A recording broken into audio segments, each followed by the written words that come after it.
Hello दोस्तों, तो कैसे आप लोग। आशा करता हूँ आप अपने जीवन में खुश होंगे। तो मैं इस वीडियो में महादेव जी और एक कौवे की कहानी लेकर के आया हूँ, जो बहुत ही रोचक है और आपको इसे ध्यान से सुनना है। लेकिन आगे बढ़ने से पहले मैं आपसे एक रिक्वेस्ट करना चाहता हूँ कि अगर आप इस चैनल पर नए हैं तो कृपया इस चैनल को सब्सक्राइब कर दें। अगर आपको ये वीडियो अच्छी लगती है तो कृपया इसे लाइक कर दें।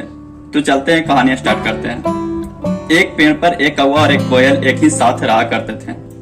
जो वह पेड़ था वह एक रास्ते के किनारे था, तो उसी रास्ते से दो आदमी जा रहे थे और वह बहुत थक गए थे, तो उसी वृक्ष के नीचे वह बैठ गए। तभी कोयल ने अपना आवाज निकालना शुरू कर दिया। तो कोयल की मीठी आवाज सुनकर के वह दोनों बहुत खुश हुए और बोले कि वाह, कितनी आवाज सुंदर है, मेरी तो थकान ही मिट गई।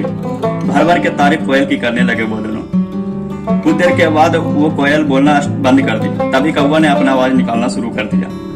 तभी दोनों गुस्से में बोले कि इसने तो पूरा मूड ही खराब कर दिया, और उन्होंने दो पत्थर उठाए और कौवे को मारना स्टार्ट कर दिए।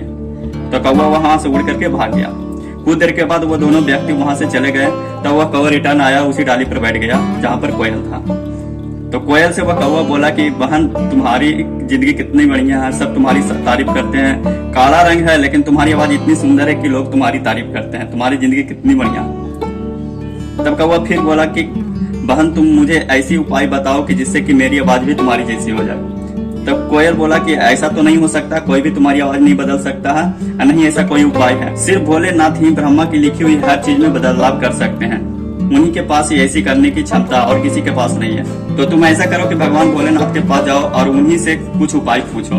तो वह कौवा उड़ते उड़ते 2 दिन के बाद वह कैलाश पहुंचा और भोलेनाथ से बोला कि प्रभु, मुझे कोयल बना दीजिए। कोयल की कितनी जिंदगी अच्छी है, आपने तो उसे बहुत सुंदर आवाज दिए हैं।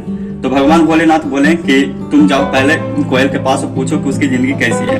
तब कौवा फिर से उड़ते उड़ते कोयल के पास आए और बोली कौवा कोयल से कि बहन, तुम्हारी जिंदगी तो सबसे सुंदर है या नहीं है, ये बताओ मुझे। तब कोयल बोली कि मेरी जिंदगी से तो अच्छी जिंदगी हंस की है। मैं तो काला हूँ, मुझे रात को कोई नहीं देख पाता है, लेकिन हंस उजला और सफेद है, वह पानी में भी बहुत आराम से रहता है, बहुत ऐश करता है, तो उसकी जिंदगी बहुत अच्छी है। तो अब कौवा का फिर मन बदला और वह बोला कि अब मुझे हंस बनना है। तो वह फिर से प्रभु के पास पहुंचा और बोला कि प्रभु, मुझे कोयल नहीं बनना है, अब मुझे हंस बनना है, मेरा मन बदल गया है।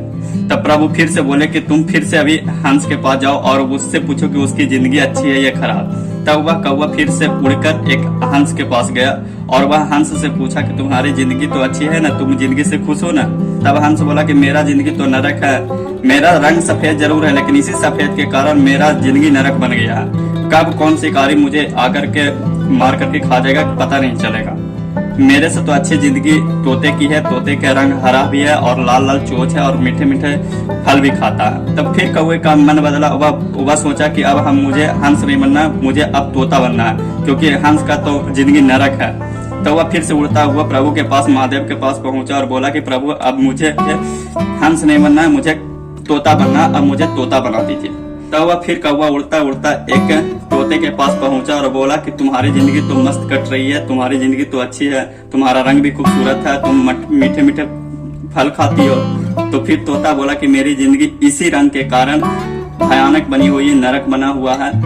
इसी खूबसूरती के कारण मुझे कब कौन पकड़ करके पिंजरे में कैद कर देगा और मेरी आजादी छीन लेगा, मुझे खुद नहीं पता। तो ये मेरी जिंदगी बहुत नरक बनी हुई है इस रंग के कारण, मुझे ये रंग नहीं चाहिए था। तो इसके बाद तोता बोला कि मेरे से जिंदगी तो अच्छी जिंदगी मोर की है, वह सुहावना भी, उसका रंग भी है और बहुत रंगीला भी है और खूबसूरत भी है। जब वह अपना पंख फैलाता है तो बहुत खूबसूरत लगता है और बहुत लोग उसे देखते भी हैं। तब फिर कौवे का मन बदला। वह सोचा कि तोते की जिंदगी तो नरक है, मैं अब मोर बनूंगा। तो वह फिर उड़ता उड़ता महादेव के पास पहुंचा और बोला कि महादेव जी, अब मुझे तोता नहीं बनना है, मुझे मोर बना दीजिए। मोर बहुत खूबसूरत है, वह जब नाचता है ना तो बहुत लोग उसे देखते हैं, बहुत तारीफ करते हैं। तो फिर महादेव जी बोले कि तुम फिर से एक मोर के पास जाओ और उससे पूछो कि उसकी जिंदगी कैसी है। तो वह फिर उड़ता उड़ता हुआ कहीं उसको मोर नहीं मिला, तो वह एक चिड़ियाघर में गया जहाँ पर उसको एक मोर मिला। तो वह बोला मोर से कि तुम्हारी जिंदगी तो अच्छी है, तुम्हारे सामने लोग आते हैं फोटो खिंचाने के लिए, तुम जब नाचती हो तो लोग देखते हैं, तारीफ करते हैं, तुम्हारी जिंदगी तो अच्छी है। तो मोर बोला कि इसी कारण मुझे इस चिड़ियाघर में कैद किया गया है, इसी कारण, इसी रंग के कारण, इसी खूबसूरती के कारण मेरी जिंदगी नरक बनी हुई है। इससे बढ़िया तो तुम्हारी जिंदगी है, तुम काले भी हो, तुम्हारी आवाज भी खराब है, तुम्हें कोई भी पकड़ना नहीं चाहेगा, तुम्हारी आजादी कोई नहीं छीनना चाहेगा।